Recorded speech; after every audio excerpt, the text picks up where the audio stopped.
Hello all, welcome to my YouTube channel. आज के video में हम लोग बात करने वाले हैं अज्योर बिल्ड पाइपलाइन के बारे में। एक्चुअली जो अज्योर पाइपलाइन जो सर्विस है और जो फीचर है अज्योर डेवऑप्स का, या इसको टूल भी बोल सकते हैं, उसके अंदर बेसिकली हम लोगों को दो प्रकार की पाइपलाइन मिलती हैं। पहली पाइपलाइन जो होती है जिसका नेम होता है सिर्फ पाइपलाइन, वो होती है बिल्ड पाइपलाइन। हालांकि उसका यूज हम लोग एज अ रिलीज पाइपलाइन भी कर सकते हैं, उसको आगे समझेंगे आगे की वीडियोस में। लेकिन अभी के लिए फिलहाल ये समझो कि जो पहली पाइपलाइन होती है उसको बोलते हैं बिल्ड पाइपलाइन, और जो दूसरी होती है उसको बोलते हैं रिलीज पाइपलाइन। तो आज की वीडियो में हम लोग फोकस करने वाले हैं सिर्फ और सिर्फ बिल्ड पाइपलाइन के बारे में कि बिल्ड पाइपलाइन होती क्या है, काम क्या है इसका, कैसे यूज करते हैं। फिर अगले वीडियो में इसका हैंड्स ऑन देखेंगे कि हाँ, हम लोग एक पर्टिकुलर एप्लीकेशन, सैम्पल एप्लीकेशन बनाएंगे, फिर उसको बिल्ड करके देखेंगे। चलिए शुरू करते हैं। So what is Azure Build Pipeline? So Azure Build Pipeline is a service in Azure DevOps that helps developer and teams automate the process of building, testing and packaging their code. तो basically जो Azure Build Pipeline का काम होता है वो होता है आपके कोड को कंपाइल करना, उसके बाद उस कोड को जब कंपाइल हो जाए तो उसको टेस्ट करना, फिर उस टेस्टिंग के बाद उसका एक बेसिकली पैकेज बनाना जिसका यूज़ हम लोग रिलीज पाइपलाइन में करते हैं। तो अज्योर पाइपलाइन बेसिकली जो अपना जो CI/CD प्रोसेस होता है उसमें जो कंटिन्यूस इंटीग्रेशन वाला पार्ट होता है वो हम लोग बेसिकली अज्योर बिल्ड पाइपलाइन में कॉन्फ़िगर करते हैं। ठीक है, तो जैसे यहाँ पे देखो एक छोटा सा मैंने एक इमेज लिया हुआ है माइक्रोसॉफ्ट डॉक्यूमेंटेशन से। तो जो ट्रिगर देख रहे हो बेसिकली ट्रिगर क्या होता है, इवेंट। मतलब जैसे भी किसी भी पाइप ब्रांच पे कोई भी कोड मर्ज होता है तो एक ऑटोमेटिक बिल्ड ट्रिगर हो जाता है। तो उसके लिए हम लोग फिर क्या करते हैं, पाइपलाइन बनाते हैं। पाइपलाइन में मल्टीपल स्टेजेस हो सकती हैं। जैसे एक स्टेज हो गई फॉर बिल्ड के लिए, दूसरी स्टेज हो गई अपनी टेस्टिंग टेस्ट केसेस के लिए, तीसरी स्टेज होगी अपनी for example static code analysis के लिए। तो मल्टीपल केसेस बनाते हैं हम लोग पाइपलाइन में। और इन स्टेजेस के अंदर हम लोग एजेंट्स जो होता है बेसिकली, एजेंट्स को हम लोग डिटेल्ड में समझेंगे। एजेंट बेसिकली एक मशीन होती है जहाँ पे हमारी ये स्टेजेस के अंदर जो भी जॉब्स और जो भी टास्क होते हैं वो रन होते हैं। क्योंकि कहीं ना कहीं कोई तो प्लेस हम लोगों को चाहिए जहाँ पे हम लोग अपने कोड को कंपाइल कर सकें, तो उसके लिए हम लोग एजेंट को यूज़ करते हैं। फिर यहाँ पे आप देख सकते हो पाइपलाइन मल्टीपल स्टेजेस हो गई पाइपलाइन में। अब ईच स्टेज के अपना एक एजेंट हो सकता है, या आप कॉमन एजेंट भी रख सकते हो। उसकी फिर मल्टीपल जॉब्स हो गई, मल्टीपल जॉब्स के सेपरेट टास्क हो गए, और जो टास्क होते हैं वो बेसिकली अपने एजेंट्स पे रन करते हैं। ठीक है, तो एक सिंपल सा एग्जांपल है, बट जब हम लोग इसको अभी प्रैक्टिकल डेमो में देखेंगे अगली वीडियो में तो ये मोर क्लियर होगा कि हाँ भाई कैसे ट्रिगर हो रहा है, कैसे स्टेजेस डिफाइन हो रही हैं, कैसे एजेंट डिफाइन हो रहा है, और कैसे पाइपलाइन रन हो रही है। ठीक है, तो अज्योर पाइपलाइन में हम लोगों को बेसिकली दो प्रकार की बिल्ड पाइपलाइन मिलती है। एक होती है YAML जिसको बोलते हैं एमएल पाइपलाइन, और दूसरी होती है क्लासिक पाइपलाइन।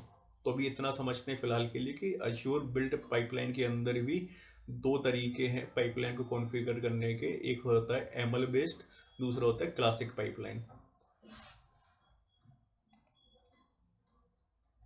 तो अब समझेंगे एमएल पाइपलाइन क्या होती है बेसिकली।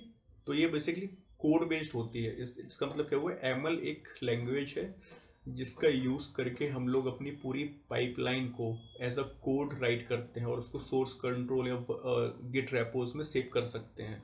तो बेसिकली एक प्रकार की कॉन्फ़िगरेशन या स्क्रिप्ट हम लोगों को लिखनी होती है अपने पाइपलाइन को, बिल्ड पाइपलाइन को रन करने के लिए। और ये वर्जन कंट्रोल होती है तो हमारे पास ट्रैक रहते हैं कि हाँ किस कॉन्फ़िगरेशन फाइल में, किस एमएल फाइल में क्या क्या चेंजेस हुए हैं, तो वो सारा ट्रैक हम लोग कर पाते हैं। ये फ्लेक्सिबल होती है क्योंकि हम लोग पूरा जो इंफ्रास्ट्रक्चर है उसको एज अ कोड रख रहे हैं। तो हमारे पास एक सेंट्रल लोकेशन पे रहेगा जो कि अपनी अज्योर रेपोज होगी। तो एक फ्लेक्सिबिलिटी मिल जाती है कि multiple users, multiple developers basically जाके उस पाइपलाइन में जो कॉन्फ़िगरेशन हम लोगों ने as a infra as a code लिखी हुई है उसको देख सकते हैं, उस पर मॉडिफिकेशन कर सकते हैं, उस पर अपने चेंजेस इंप्लीमेंट कर सकते हैं। और हम लोग साथ साथ इस पर्टिकुलर एमएल फाइल को रीयूज़ भी कर सकते हैं। जैसे एक एमएल पाइपलाइन हम लोगों ने स्टैंडर्ड बना ली, कोई भी हार्ड कोडेड वैल्यूज में नहीं डाली, तो फिर क्या अगर हम लोगों को रिक्वायरमेंट हुई इस एमएल पाइपलाइन की सिमिलर दूसरे प्रोजेक्ट में भी, तो हम लोग इस एमएल पाइपलाइन को रीयूज़ भी कर सकते हैं। लेकिन इसके लिए इम्पॉर्टेंट है कि आपको एमएल के जो बेसिक सिंटैक्स हैं, कैसे यूज़ करते हैं, वो आने चाहिए। एमएल पे भी हम लोग एक डिटेल वीडियो बनाएंगे। फिलहाल एमएल का जो मोस्ट इम्पॉर्टेंट थिंग है इंडेंटेशन।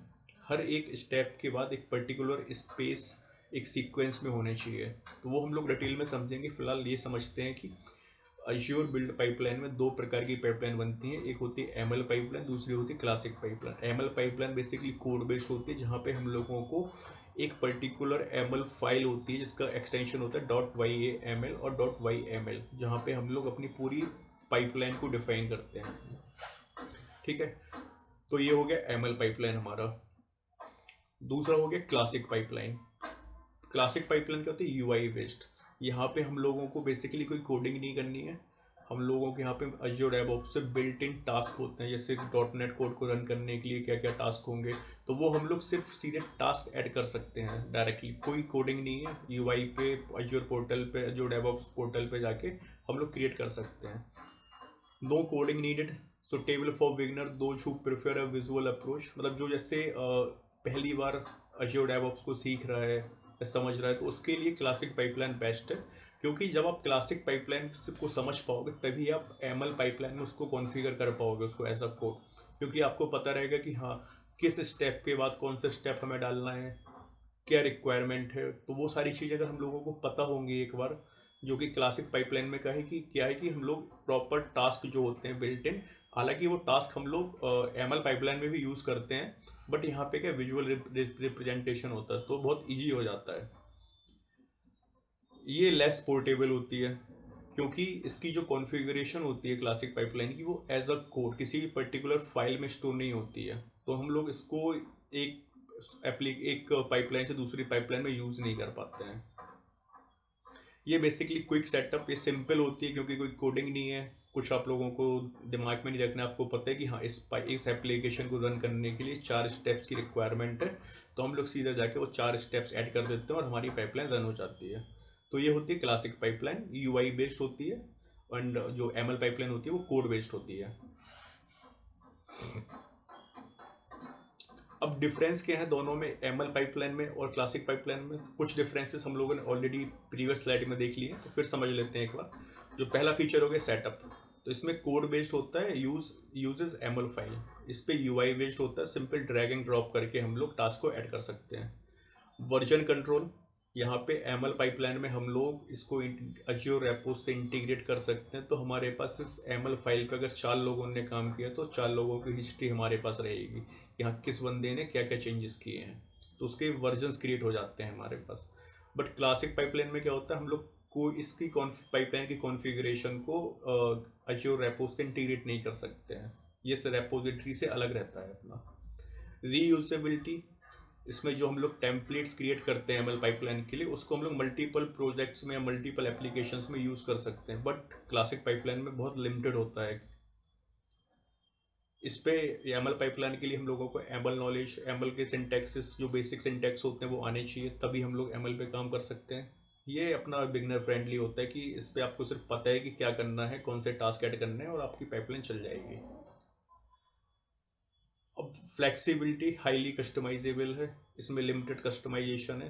मतलब जो टास्क हैं ऑलरेडी इनबिल्ट, या कुछ बहुत सारे एक्सटेंशन भी अपन लोगों को थर्ड पार्टी के मिल जाते हैं, जो कि हम लोग मार्केट प्लेस, जो अज्योर डेवऑप्स का मार्केट प्लेस है, वहाँ से जाके भी ऐड कर सकते हैं। बट इस पर कस्टमाइजेशन लिमिटेड हो जाती है, एंड एमएल पाइपलाइन में बहुत ज़्यादा कस्टमाइज हम लोग कर सकते हैं बेस्ड ऑन आवर रिक्वायरमेंट।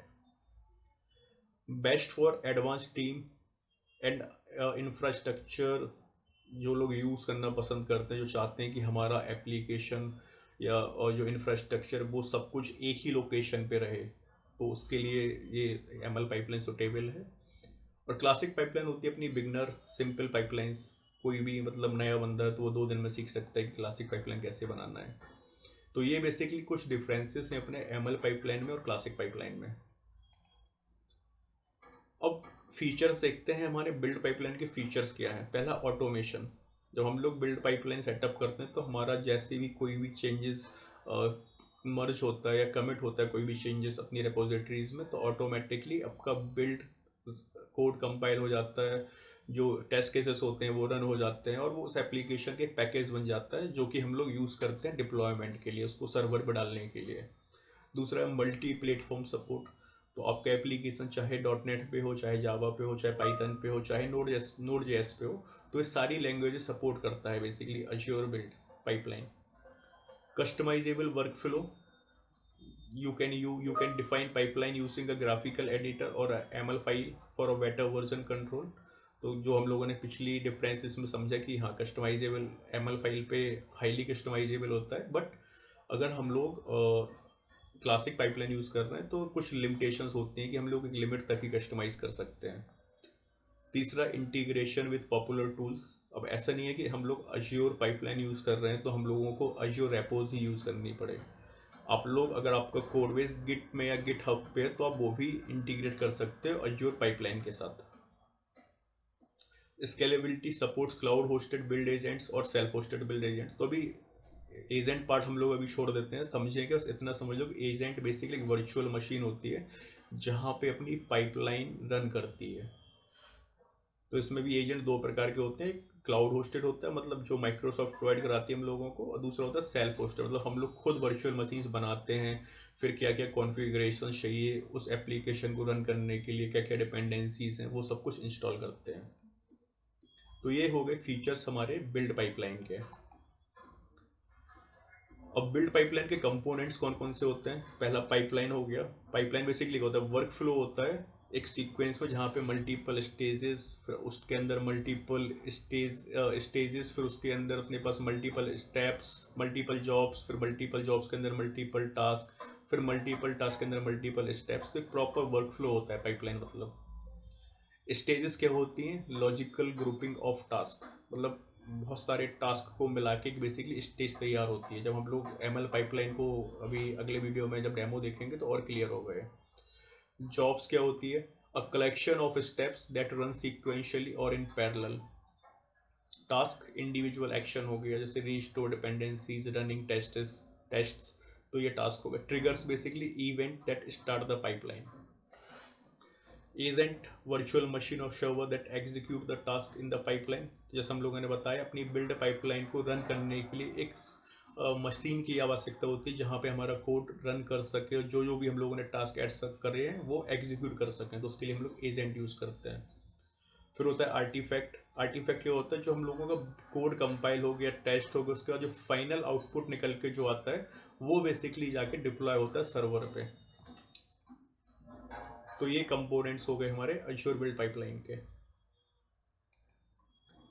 फिर कुछ बेस्ट प्रैक्टिसेस हैं अज्योर बिल्ड पाइपलाइन को यूज़ करने के लिए, कि जैसा पहला है कि use ML pipelines, easier to version control and reuse. तो instead of using classic pipeline हम लोगों को ML पाइपलाइन पे यूज़ करना चाहिए, क्योंकि ये इसके बहुत सारे बेनिफिट्स भी हैं जो हम लोगों ने अभी पिछली स्लाइड्स में समझे, कि हम लोग इसको वर्जन कंट्रोल कर सकते हैं, इसको रीयूज़ कर सकते हैं मल्टीपल एप्लीकेशन और मल्टीपल पाइपलाइंस में। दूसरा बेस्ट प्रैक्टिस है सिक्योर सीक्रेट्स, मतलब कोई भी आपका, जैसे फॉर एग्जांपल आपकी कोई एप्लीकेशन डेटाबेस से कनेक्टेड हो रही है, तो आपको जो डेटाबेस का क्रेडेंशियल है, यूज़र नेम हो गया, पासवर्ड हो गया, डेटाबेस नेम हो गया, ये सारी सेंसिटिव इन्फॉर्मेशन होती हैं, तो उन सबको हम लोगों को अपनी पाइपलाइन में यूज़ नहीं कर रखना है। हमारे ऑप्शन रहते हैं कि हम पाइपलाइन में उसको सेव कर सकें, और कोड जो रेपोज में तो बिल्कुल भी नहीं रखना होता है। तो उसके लिए जो होता है अज्योर की वॉल्ट, ये एक बेसिकली अज्योर क्लाउड की एक सर्विस होती है जो वहाँ पे हम लोग जो भी सेंसिटिव इन्फॉर्मेशन होती है उसको स्टोर करते हैं। फिर तीसरा बेस्ट प्रैक्टिस है optimize pipeline, use caching and parallel jobs for efficiently. तो हम लोगों को कैचिंग से क्या हो जाएगा कि मल्टीपल, फिर से हम लोगों को हर बार वो पाइपलाइन पूरा कोड बेस को कंपाइल नहीं करना होता है, जो अपना कोड नई कोड चेंजेस हुए हैं सिर्फ वही कंपाइल होते हैं। चौथा बेस्ट प्रैक्टिस है सेटअप नोटिफिकेशन। जैसे ही आपका बिल्ड कंप्लीट हो जाए या उसका स्टेटस जो भी हो, फेल, पास या अनस्टेबल, स्टेबल, तो उसका एक नोटिफिकेशंस हमारे जो भी टीम मेंबर्स हैं उनके पास ऑटोमेटिक चला जाए कि हाँ ये बिल्ड ट्रिगर हुआ था, ये फेल हुआ है या पास हुआ है। तो उसके लिए हम लोग ऑटोमेशन नोटिफिकेशन सेटअप करते हैं। रेगुलर मेंटेनेंस, हम लोगों को अपनी पाइपलाइन की कॉन्फ़िगरेशन को हर बार रीवैलिडेट करना होता है कि हाँ कुछ नए चेंजेस तो नहीं है, कुछ नए टास्क तो ऐड नहीं करने हैं, तो उससे क्या होता है कि हमारी पाइपलाइन मतलब हमेशा सही रहती है, मतलब कोई इशू नहीं होते हैं। तो अगर हम लोग रेगुलरली उसको चेक करते रहते हैं, उसका एक मेंटेनेंस करते रहते हैं, तो ये कुछ बेस्ट प्रैक्टिसेस हैं जो हम लोगों को अज्योर बिल्ड पाइपलाइन के लिए यूज़ करनी होती है। तो आज की वीडियो में इतना ही। एक चीज़ और मैं आप लोगों को दिखाना चाहता हूँ, जो भी हम लोगों ने अज्योर बिल्ड पाइपलाइन के बारे में समझा वो बेसिकली किस टॉपिक पे था क्योंकि अज्योर पाइपलाइन तो एक बहुत बड़ी सर्विस, उसके अंदर बहुत सारे फीचर्स अवेलेबल हैं। जैसे मैं इसी प्रोजेक्ट पे चला जाता हूँ डेमो पे। अब मैं पाइपलाइंस पे गया, तो पाइपलाइन पे जो आप पहला स्टेप देख रहे हो पाइपलाइंस, ये इसको बोलते हैं बेसिकली बिल्ड पाइपलाइन, और जो तीसरा देख रहे हो यहाँ पे ये है रिलीज पाइपलाइन। तो अभी हम लोग फिलहाल इस टॉपिक पे, इस पर्टिकुलर सर्विस पे या फीचर पे भी हम लोगों ने बात की आज। कल इस पर्टिकुलर पाइपलाइंस के लिए अगली वीडियो में हम लोग डेमो देखेंगे कि कैसे पाइपलाइन क्रिएट करते हैं, एमएल बेस्ड भी और क्लासिक भी, और फिर कैसे अपने कोड को कंपाइल करते हैं। तो आज की वीडियो में इतना ही। See you next video. Thank you so much.